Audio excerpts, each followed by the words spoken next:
শীতল!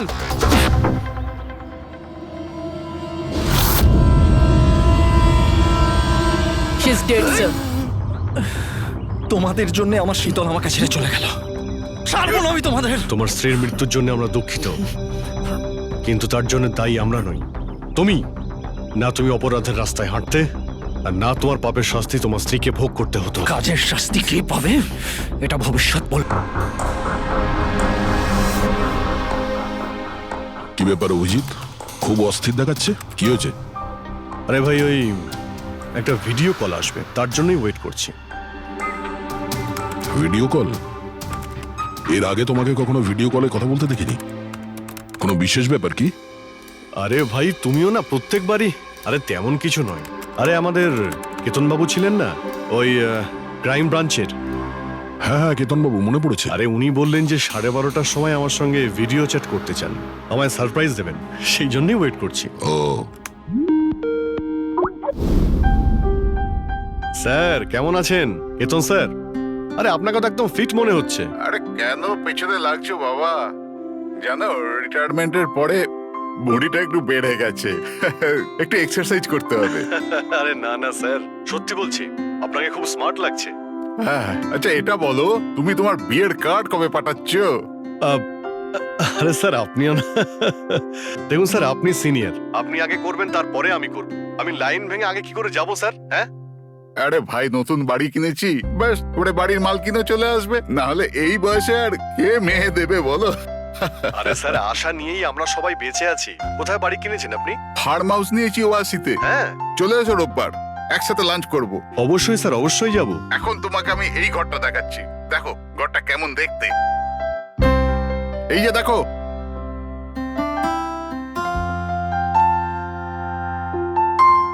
এবার আমি তোমাকে দেখাবো আমার স্টাডি রুম।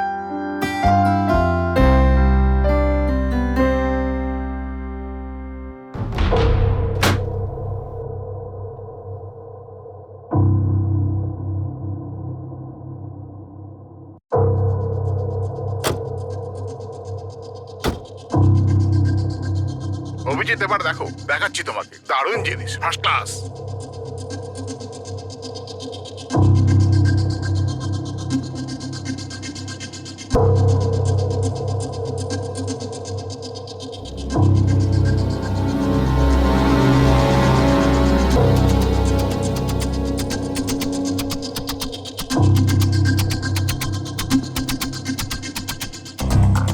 দেখলে অভিজিৎ, এটা হলো আমার স্টাডি রুম। স্যার খুব ভালো হয়েছে, খুব ভালো। স্যার রুমটা একটু খালি খালি লাগছে, যখন ফার্নিচার এসে যাবে রুমটা কিন্তু দারুণ লাগবে স্যার। স্যার কি হলো?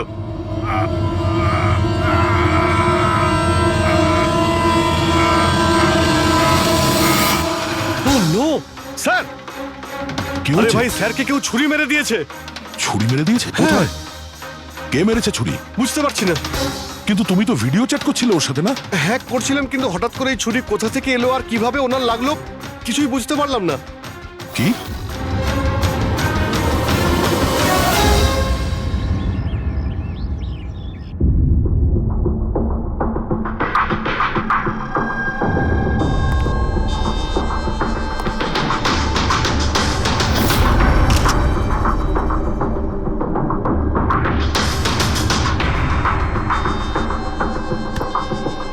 তুমি ঠিক আছো? হ্যাঁ ভাই, বুঝতে পারছি না এসব কি করে হয়ে গেল। স্যার, স্যার, কেতন স্যার তো 100 জনেরও বেশি আসামিকে জেলে পৌঁছেছেন। হতে পারে ওদের মধ্যেই কোনো একজন আসামি এই সব করেছে। হ্যাঁ, কিন্তু কিভাবে, কখন? কেতন স্যার আমার সঙ্গে কথা বলছিলেন, এইখানে বসেছিলেন, ওনার পিছনে কেউ ছিল না। তাহলে হঠাৎই ছুরিটা কে মারলো আর কিভাবে মারলো? তুমি একদম শিওর যে ঘরের মধ্যে আগে থেকে কেউ ঢুকে বসেছিল না? আরে না ভাই, কেতন স্যার ভিডিও চ্যাটে উনি পুরো রুমটা দেখাচ্ছিলেন, আমরা কথা বলছিলাম, আর রুমটা দেখো, এখানে কোনো জায়গাই নেই, সব কিছু তো খোলা, কেউ কোথায় কিভাবে লুকোতে পারে? তুমি বলেছো যে তোমার সামনেই কেতনবাবু দরজা খুলে ভেতরে এসেছেন। হ্যাঁ, উনি এই দরজাটা খুললেন, ভিতরে ঢুকলেন, আর উনি দরজাটা বন্ধও করেছিলেন। তাহলে তো পরিষ্কার ব্যাপার, খুনি এই ঘরের মধ্যে আগে থেকেই ছিল, পরে আসেনি। আর সেটাই তো ভাই আমি দেখতে পেলাম না কেন? আরে আমার কথা ছাড়ো, ইনি কেন দেখতে পেলেন না? স্যার, এই রুমটাতে আসার আর কোনো রাস্তা নেই, এই দরজাটা ছাড়া। জানলা টানলা কিছুই নেই। পুরবি, এই রুমটা আবার ভালো করে চেক করো, কোনো না কোনো গুপ্তগত হতেই হবে এই রুমের। স্যার, স্যার আমি 3 বার চেক করেছি, প্রত্যেকটা জায়গা, প্রত্যেকটা কোণা, সবকিছুই। সত্যি এই রুমে আসার আর কোনো রাস্তা নেই। কোনো না কোনো গুপ্ত রাস্তা তো হবেই এই রুমের। কিছু গন্ডগোল আছে এখানে, না হলে এটা সম্ভব নয় যে অভিজিৎ ওই খুনিকে দেখতে পায়নি। এই কেতনবাবু এখানে একাই থাকতেন না? হ্যাঁ, একাই থাকতেন। এখানে কেয়ারটেকার থাকতো। তাহলে এটা জানতে হবে যে কে কে ওনার সঙ্গে দেখা করতে আসতো, আর কে কে জানতো কেতনবাবুর এই নতুন বাড়ির ব্যাপারে। ইয়া, পঙ্কজ স্যার। এই কেয়ারটেকারকে ডেকেছো তুমি? হ্যাঁ স্যার, কথা হয়েছে, আসছে। ফ্রেডি, প্রত্যেকটা ফিঙ্গারপ্রিন্ট নেবে, একটাও যেন বাদ না যায়। হ্যাঁ স্যার, প্রতিটা কোণের ফিঙ্গারপ্রিন্টস তুলে আনবো স্যার। স্যার, আমি তো দুদিনের ছুটিতে গেছিলাম। আমি কি করে জানবো যে এরকম এত বড় একটা ঘটনা ঘটে যাবে? তুমি ছাড়া এখানে আর কে কে আসতো? কেতন স্যার আর কার্পেন্টার, কতজন কার্পেন্টার ছিল? 3টে। আর কতদিন ধরে কাজ করছিল? প্রায় 1 মাস ধরে। 1 মাস ধরে? তার মানে ঘরের কোনা কোনা ওরা জানতো। এই কার্পেন্টার কেতনবাবু কোথা থেকে এনেছিলেন? ওনার পরিচিত ছিল নাকি কেউ পাঠিয়েছিল? না স্যার, ওরা কেতন স্যারের জানাশোনা লোক ছিল, কারণ ওরা কেতন স্যারের আগের বাড়িতেও কার্পেন্টারের কাজ করেছে। তুমি শিওর যে আর কেউ আসেনি? না স্যার। হ্যাঁ, মনে পড়েছে স্যার, 2জন অচেনা লোক এসেছিল। একজন কোনো এক ইন্টারনেট কোম্পানি থেকে এসেছিল, আর দ্বিতীয়জন ওয়াটার পাইপলাইন চেক করতে এসেছিল। ওরা পুরো বাড়ি ঘুরে দেখেছিল। স্যার এর জন্য আমাকে বকেছিলেন। কেন বকেছিলেন? কেননা আমি ওদের ভেতরে আসতে দিয়েছিলাম। স্যারের ওই 2জনের প্রথম থেকে আসার কোনো খবর ছিল না। আর স্যার ইন্টারনেট কানেকশনের জন্য কাউকে কিছুই বলেনি। আর এটা কবেকার ঘটনা? এটাই 2-3 সপ্তাহ আগের কথা। ও, মনে হচ্ছে এই দুজনেই কোনো গন্ডগোল করেছে। আচ্ছা, 5 বছর আগে তোমরা যখন এই কেসটা সলভ করেছিলে, তখন কেতনবাবু ছাড়া এই টিমে আর কে কে ছিল? আমি, পুরবী, কেতন স্যার আর মহেন।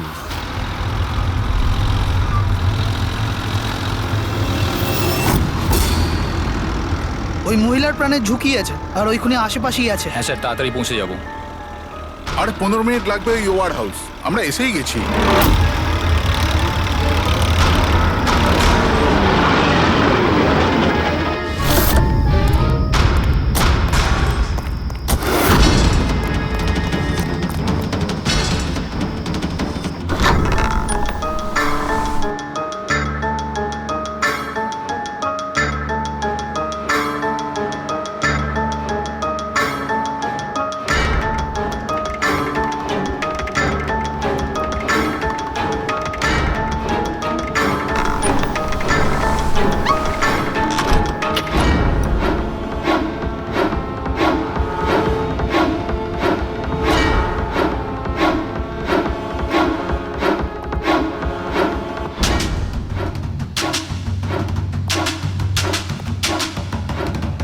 স্যার, এখানে তো কোনো মহিলাকে দেখতে পাচ্ছি না, আর ওই অপরাধীও নেই। ওটা কোনো মিথ্যে কল ছিল না তো? কোনো কারণ তো হবেই যে কেউ আমাদের ফোন করে এখানে ডাকলো, আর সেই কারণেই আশেপাশেই আছে।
হ্যাঁ স্যারকে কেউ ছুরি মেরেছে।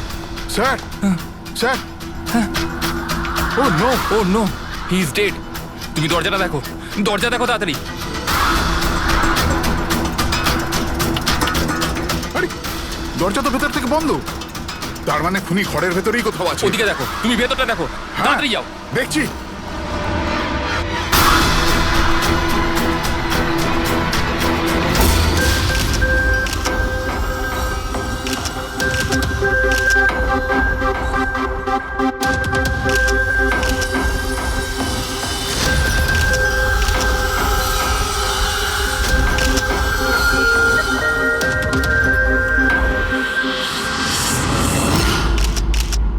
তাহলে এখানে কেউ ছিল না? হ্যাঁ, স্যার সত্যি বলছি, এখানে মেহেন স্যার আর আমাদের ছাড়া আর কেউ ছিল না। বুঝতেই পারছি না যে খুনটা করলো কি। আচ্ছা আপনারা এখানে এসেছিলেন কেন? স্যার একজন মহিলা ফোন করেছিলেন যে ওনার প্রাণ বিপদে আছে, ওনাকে বাঁচাতেই আমরা এখানে এসেছিলাম। কিন্তু এখানে তো কোনো মহিলা ছিলই না, আর ফোনটাও একটা প্রাইভেট নম্বর থেকে করা হয়েছিল। আচ্ছা, এগুলো একটা ষড়যন্ত্র, প্ল্যান করে করা ষড়যন্ত্র। স্যার এই যে এখানকার ওয়াচম্যান স্যার। তুমি গোডাউন কটায় বন্ধ করেছিলে? স্যার রাত 10টার সময়। সেই সময় এখানে কেউ ছিল? না স্যার, ভালো করে চেক করেছিলাম, কেউ ছিল না। আপনারা এই রুমের দরজাটা খোলা রাখেননি তো ভেতরে আসার পরে? না, ভেতরে ঢুকতেই আমরা সবার আগে দরজাটা ভেতর থেকে বন্ধ করে দিয়েছিলাম। স্যার খুন হওয়ার পরেও আমরা দরজা চেক করেছিলাম, ভেতর থেকে বন্ধই ছিল। খুনি আগে থেকেই ভিতরে ছিল, কেতন স্যারের বাড়ির মতো। একটাই দরজা যেটা বন্ধ ছিল, আর কোনো জানালা নেই। তাহলে খুনি গেল কোথায়? স্যার আবারও একজন এমন অফিসারের খুন হয়েছে যাকে আমরা চিনি। আমার মনে হচ্ছে খুনিকে আমি চিনি। অভিজিৎ, তুমি কি করে খুনিকে চিনবে? তুমি তো দেখোইনি খুনিকে। পার বুঝে গেছি স্যার, আপনি কার দিকে ইঙ্গিত করছেন।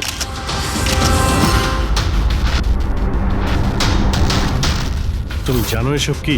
হ্যাঁ, এটা এশিয়ার নামকরা ক্লাসিক আর্টওয়ার্ক, কিন্তু এসবের এই কেসের সঙ্গে কি সম্পর্ক? যেটাকে তুমি এশিয়ার বিখ্যাত আর্ট ওয়ার্ক ভাবছো, সেটা আর্ট ওয়ার্ক ঠিকই, কিন্তু অরিজিনাল নয়। এটা ডুপ্লিকেট, নকল। এগুলো নকল, কিন্তু দেখতে তো একদম। দেখতে একদম আসল, অথচ এটা নকল। কিন্তু এই আর্টওয়ার্কের এই দুটো মার্ডারের সঙ্গে কি সম্পর্ক? এটা 5 বছর আগের কথা দয়া। তোমার এটা মনে আছে, তুমি আর এসিপি স্যার ডেপুটেশনের জন্য দিল্লি গিয়েছিলে? সেই সময় কিছুদিনের জন্য আমি আর পুরবী একটা কেসে ক্রাইম ব্রাঞ্চের হয়ে কাজ করেছিলাম। হ্যাঁ হ্যাঁ হ্যাঁ, কিছু কিছু মনে পড়ছে। এটা সেই কেস না যাতে কেউ নকল আর্টওয়ার্ক বানিয়ে সেটাকে বেশি দামে বেচার চেষ্টা করছিল? কারেক্ট, এই আর্টওয়ার্ক সেই বানিয়েছে, মিখেল। ওর নাম মিখেল।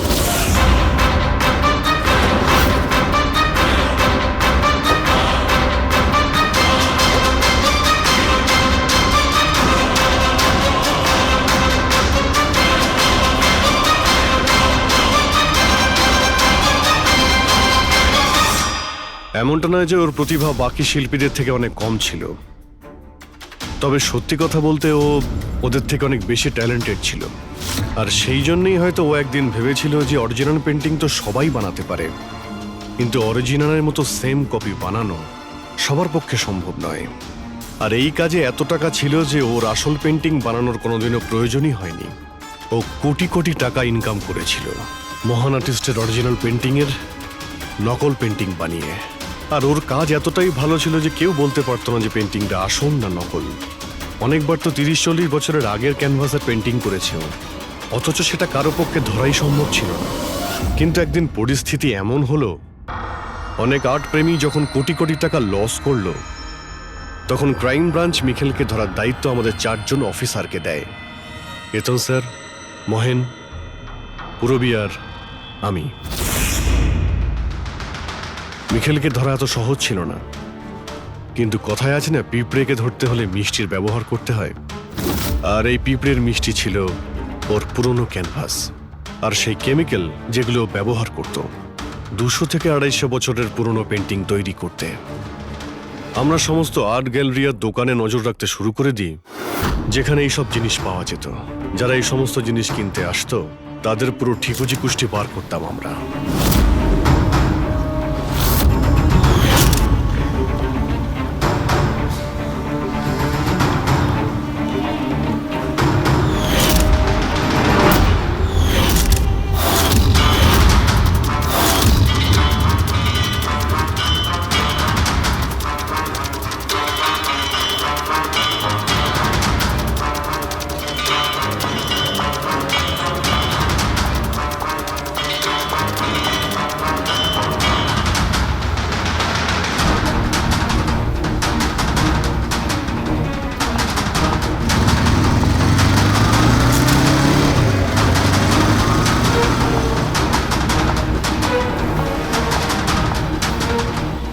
এই যতগুলো ছবি পাঠাচ্ছি প্রত্যেকের ডিটেলস আমার লাগবে।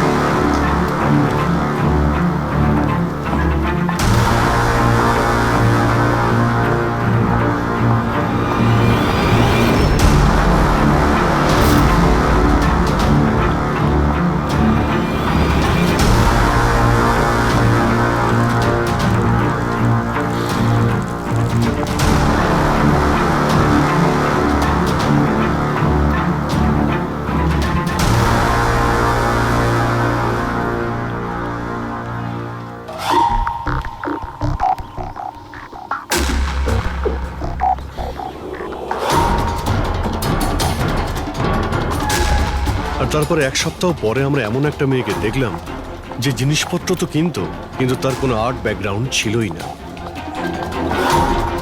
নিশ্চয়ই কোনো গন্ডগোল আছে স্যার। এই মেয়েটা ব্যাংকে কাজ করে, এর এই জিনিসগুলো কেন প্রয়োজন পড়ে, তাও আবার প্রত্যেক দ্বিতীয় দিন? হ্যাঁ স্যার, এই মেয়েটার প্রবলেম তো আছে মনে হচ্ছে।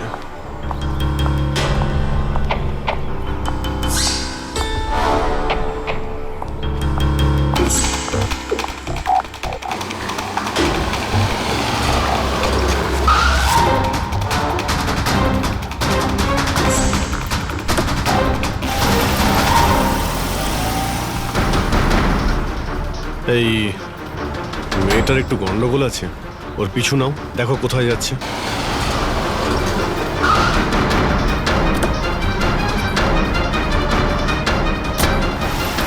স্যার আমি ওকে 3 দিন ধরে ফলো করেছি, কিন্তু কিছু জানতে পারিনি।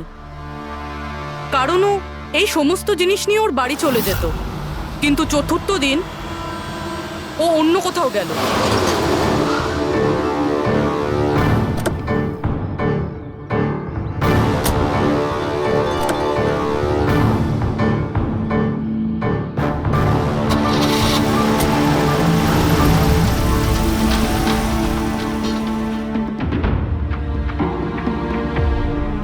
নিখিল, নিখিল, নিখিল, নিখিলও না, এখনো লাঞ্চটাও করেনি।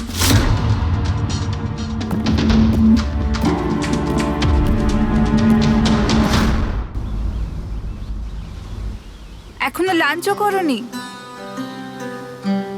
এত কি কাজে ব্যস্ত থাকো যে খাওয়ার টাইম থাকে না? তোমায় দেখলেই তো আমার পেট ভরে যায়। জানো, বেবিকে মাখন লাগানোর না, এটা অনেক পুরনো আইডিয়া। মাখন নয়, সত্যি বলছি, তোমার মতো ভালোবাসতে পারে এমন জীবনসাথী কোথায় পাবো আমি, যে আমার জন্য নিজেকেও বিপদে ফেলতে পারে। আমি তো তোমার জন্য নিজের জীবনটাও দিতে। খবরদার, এরকম কথা যদি আরেকবার তুমি বলেছ, যদি তোমার কিছু হয়ে যায় না, আমি এই দুনিয়াটাকে আগুন লাগিয়ে দেবো। এত ভালোবাসো আমায়? নিজের থেকেও বেশি। যদি আমি কিছু চাই, তুমি আমায় দেবে? আমি জানি তুমি আমার থেকে কি চাইবে, যে আমি কেন সবকিছু ছেড়ে দিচ্ছি না। জানোই যখন, তাহলে তুমি কেন ছেড়ে দাও না?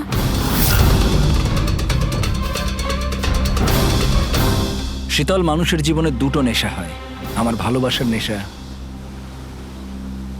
তুমি পূরণ করো,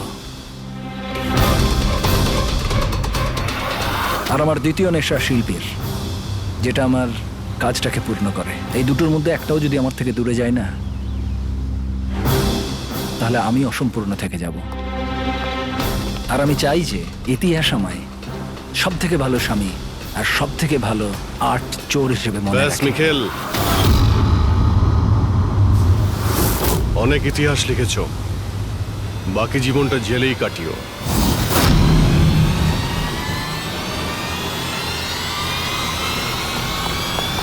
Mikheil,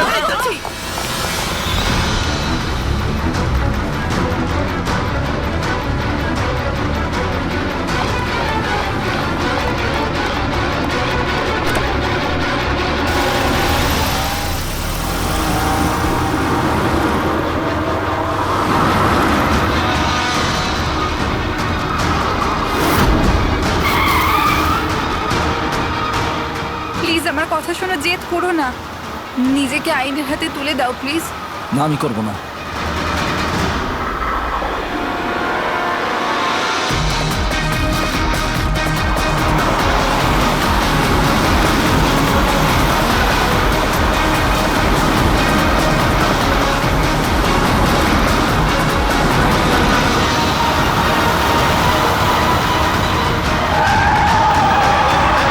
Nikhil!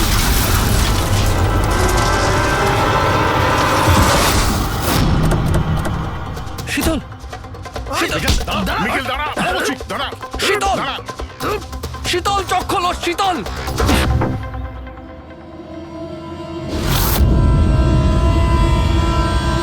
She is dead, sir. তোমাদের জন্য আমার শীতল আমাকে ছেড়ে চলে গেল। ছাড়বো না আমি তোমাদের। তোমার স্ত্রীর মৃত্যুর জন্য আমরা দুঃখিত, কিন্তু তার জন্য দায়ী আমরা নই, তুমি।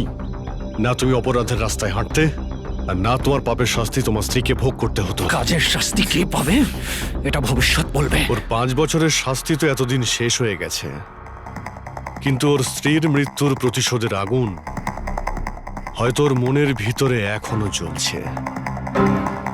মানে কেতন বাবু আর মেহেনের পরে ওর টার্গেট এখন পুরবি আর তোমার উপর। কারেক্ট। কিন্তু স্যার, ও এসব করছেটা কি করে? কারণ নজরে পড়ছে না কেন? এবার এই রহস্যের পর্দা তো মিখেলই তুলতে পারবে। ও তোমার আর আমার কোনো ক্ষতি করার আগে মিখেলকে আমাদের ধরতেই হবে। স্যার, স্যার কেতন বাবুর বাড়ি থেকে যে ফিঙ্গারপ্রিন্টসগুলো পেয়েছিলাম, হ্যাঁ, ওটা কারোর সঙ্গে ম্যাচ হয়েছে? স্যার ওই ওয়াটার পাইপলাইনে যে কাজ করে সে নির্দোষ হলেও যে লোকটা ইন্টারনেটের কাজ করে সে খুব গোলমেলে। এই ইন্টারনেটের লোকটা কে? Sir Ramen sir. Sir sir পুরনো পাপি স্যার, এই তো 6 মাস আগে ও অথর রোড জেল থেকে ছাড়া পেয়েছে স্যার। Arthur road jail?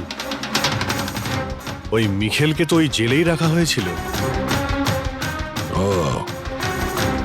তার মানে ওই জেলেই এই অপরাধের প্ল্যানিংটা করা হয়েছিল, মিখেল আর ওই রমন যোগ মিলে নিয়ে। তুই নিশ্চয়ই আবার জেলে যেতে চাইবি না? না স্যার, আমার দ্বিতীয়বার জেলে পাঠাবেন না স্যার। যদি আজ আমি মিখেলকে না পাই তাহলে তোকে এখানেই পুঁতে দেবো। না স্যার, মিখেল আমার সাথে এখানেই দেখা করতো, এখানেই দেখা করতো, আমি সেখানেই নিয়ে যাচ্ছি আপনাদের। আমার মিখেলকে চাই, ব্যাস। হ্যাঁ স্যার, ওখানেই নিয়ে যাচ্ছি আপনাদের।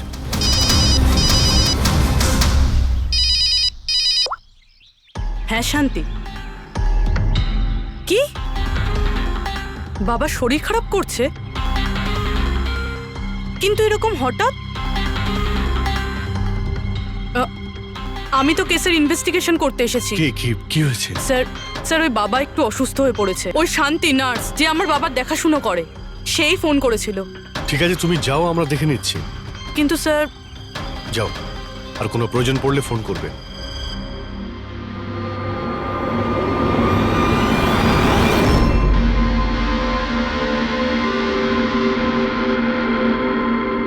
কি হলো স্যার? ফ্রেডি, আমি এটা ভাবছি যে আমাদের এই সিআইডির কেরিয়ারে আমরা অনেকেই ক্লোজ রুম মার্ডার সমাধান করেছি, কিন্তু তাদের মধ্যে একটা কেসও এরকম ছিল না। হ্যাঁ স্যার, এর আগেও এরকম ঘর বন্ধ থাকার কেস এসেছিল। কোথাও না কোথাও তো গোপন রাস্তা খুঁজে পাওয়াই যেত খুনির আসার এবং যাওয়ার জন্য। হ্যাঁ, হয়তো রুমের মধ্যে কোনো গুপ্ত পথ থাকে, না হলে রুমের মধ্যে কোনো রাস্তা বানানো হয় খুন করার জন্য। কিন্তু এখানে না তো কোনো গুপ্ত রাস্তা আছে, না রুমের মধ্যে কোনো গন্ডগোল করা হয়েছে, না। আর এই খুনি এমন যাকে দেখাই যাচ্ছে না। স্যার, আমার তো ভেবেই কিরকম মাথাটা ঘোরা শুরু হয়ে গেছে। খুনিকে দেখা যাচ্ছে না কেন? অনেক বছর আগে আমি একটা সিনেমা দেখেছিলাম যেখানে হিরো একটা গ্যাজেট লাগিয়ে অদৃশ্য হয়ে যেত, কিন্তু ওটা তো সিনেমা ছিল না স্যার। হ্যাঁ, ওটা তো সিনেমা ছিল, কিন্তু এটা তো বাস্তব জীবন। স্যার, কি ভাবছেন আপনি? এটাই ভাবছি, এর মধ্যে কোন জিনিসটা আমি বুঝতে পারছি না।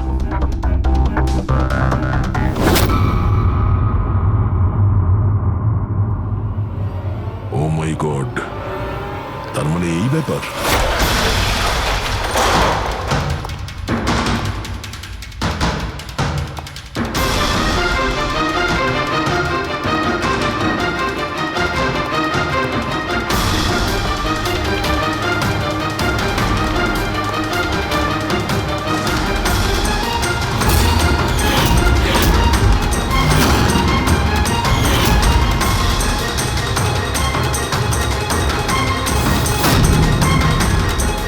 অনেকদিন ধরেই আমাদের চারজনকে ফলো করছিল, আর তুই ওকে হেল্প করছিলি এই সমস্ত কাজে।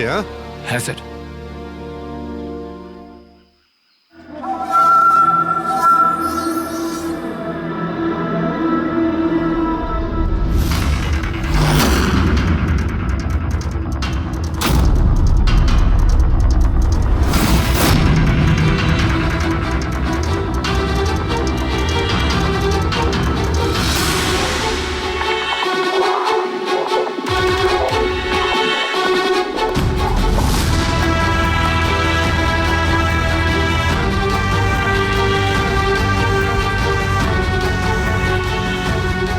কিন্তু এই ওয়ালপেপার, ফার্নিচার, এসবের ছবি কেন নিয়েছিলি? হ্যাঁ, ওই মিখেল যেমন যেমন বলেছিল আমি সেরকমই ছবি নিয়েছিলাম স্যার।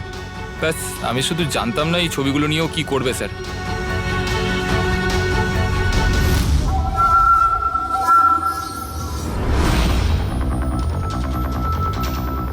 তাহলে কি এই ছবির মধ্যেই লুকিয়ে রয়েছে খুনের রহস্য?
হ্যালো, কেমন আছো অভিজিৎ বাবু?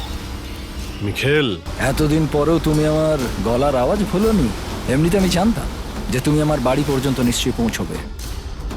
ইন্টেলিজেন্ট তুমি, কিন্তু সরি, তোমাকে স্বাগত জানাতে আমি বাড়িতে ছিলাম না। তোকে স্বাগত তো জানাবে সিআইডি, যখন আমরা তোকে আরেকবার ধরে জেলে নিয়ে যাব।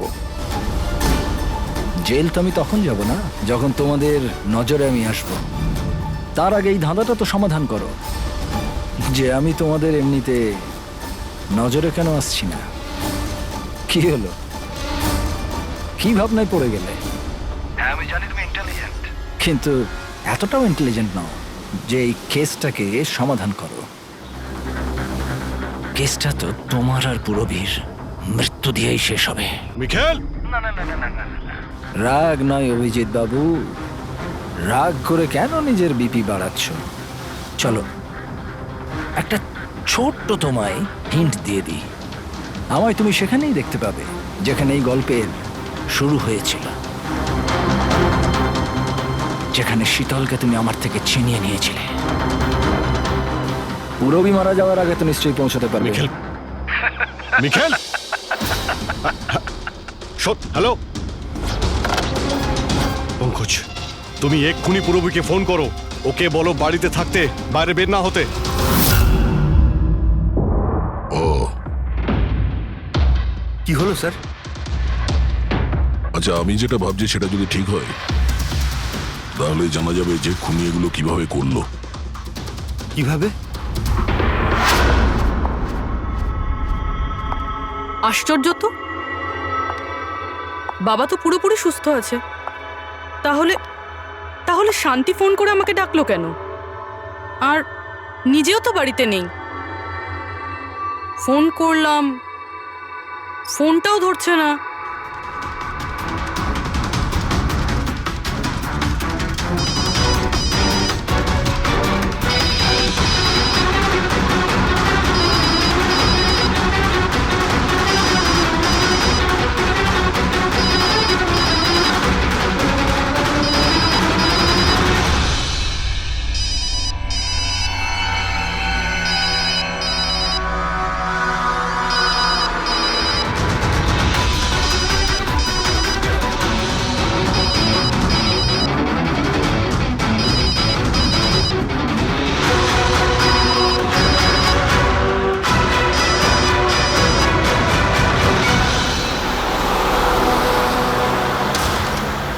স্যার এই পুরবি তো ফোনই তুলছে না।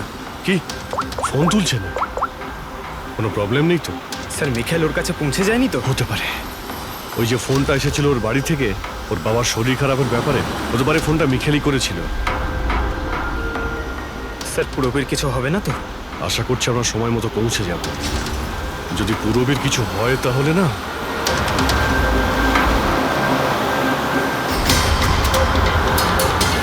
এসে গেছি। এটা সেই জায়গা যেখানে মিখেলের ওয়াইফ মারা গিয়েছিল।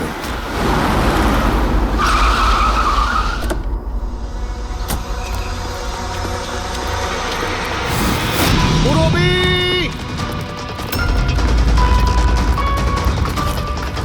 পুরবি!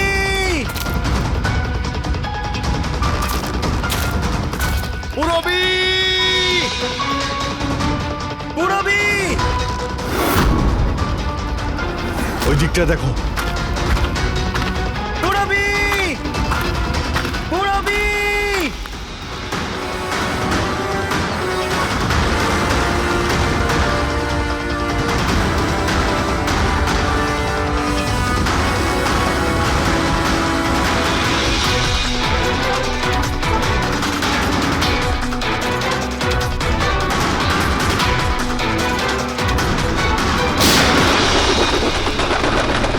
পুরবি!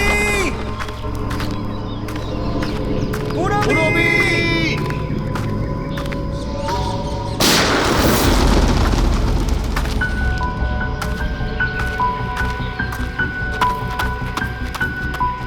স্যার হ্যাঁ পঙ্কজ, জানি না স্যার কে গুলি চালালো। পুরবীকে পেলে? পুরবি ওখানে স্যার।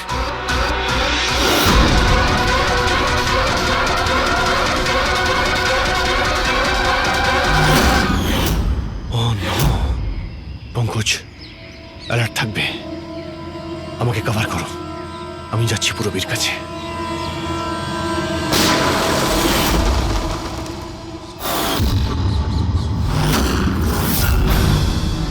ভয় পেও না অভিজিৎ, এখনো ও মরেনি। কিন্তু যদি ওর কাছে যাওয়ার চেষ্টা করো তাহলে আমার আঙুল ট্রিগারের ওপর আছে, আর গুলিটা তো তোমার থেকে তাড়াতাড়ি পৌঁছবে। মিখেল, গুলি চালিও না। দেখো, তুমি প্রতিশোধ নিতে চাও তো? দেখো আমি এসে গেছি, তুমি পুরবীকে যেতে দাও। খবরদার, কোনো চালাকি নয় অভিজিৎ, কারণ তুমি আমাকে দেখতে পাবে না, কিন্তু আমি তোমায় ভালো করে দেখতে পাবো।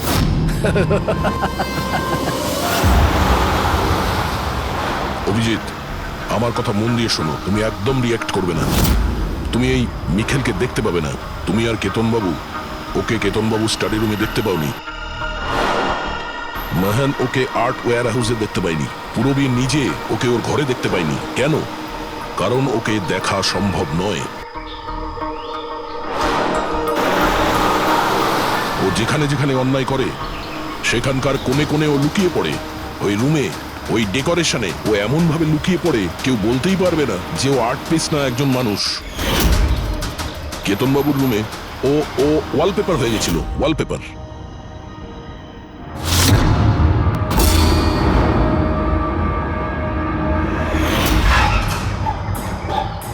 আর মেহানের ওই ওয়্যার হাউসে ও ও পোর্ট্রেট হয়ে গেছিল।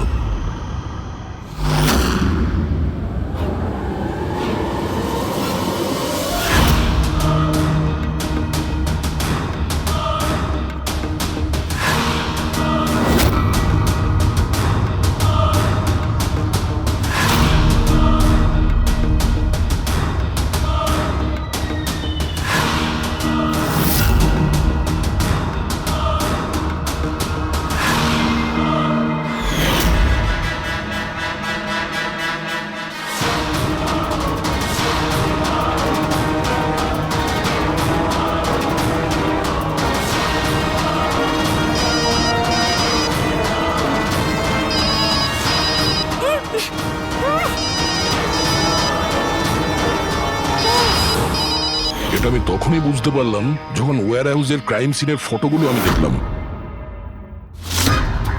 তখনই আমার নজর ওই পোর্ট্রেটের আঙুলের উপর গেছিল।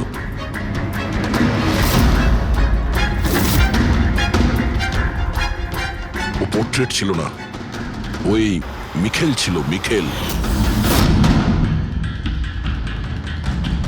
ওকে দয়া, পঙ্কজ সাবধানে, পঙ্কজ সাবধানে, জঙ্গলে লুকিয়ে আছে। পঙ্কজ, তুমি এখানেই থাকো, পুরবীর দিকে নজর রাখবে। মিখেল,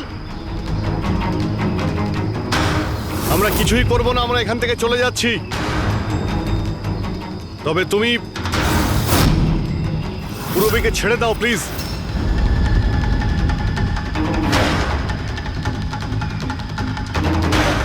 দেখো, এসব করে আর কোনো লাভ নেই। আমি এখানে এসে গেছি, তুমি তুমি বলো কোথায় যেতে হবে, আমি চলে যাচ্ছি। বাস, আগে এগোবে না অভিজিৎ। আমার সাথে গেম খেলা বন্ধ করো। ঠিক আছে, ঠিক আছে, গুলি চালিয়ে কোনো লাভ নেই, আমরা এখান থেকে চলে যাচ্ছি। কিন্তু তুমি তুমি কি চাও মিখেল? যা কিছু হয়েছিল সেটা তো হয়ে গেছে, কিন্তু এসব করে তুমি কি পাবে? হ্যাঁ,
আমার শীতলকে তুই আমার থেকে নিয়েছিলি, আমি তোকে ছাড়বো না।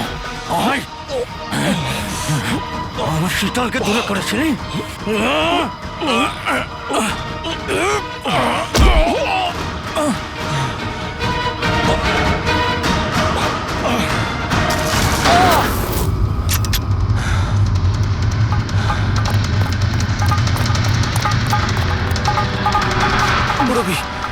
ঠিক আছে তো? তোর আসল জায়গা জেলে, আর এইবার তুই বাইরে আসবি না, সোজা ফাঁসিতে ঝুলবি। আমার বউয়ের জ্বলন্ত চিতা দেখে আমি শপথ নিয়েছিলাম যে যতক্ষণ না তোমাদের চারজনকে আমি শ্মশানে পাঠাবো, না বেঁচে থাকবো না মরবো।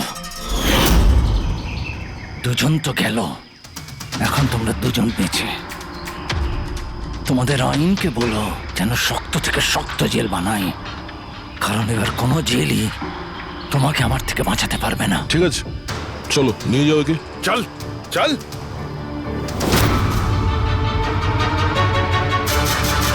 আসবো, ফেরত আসবো।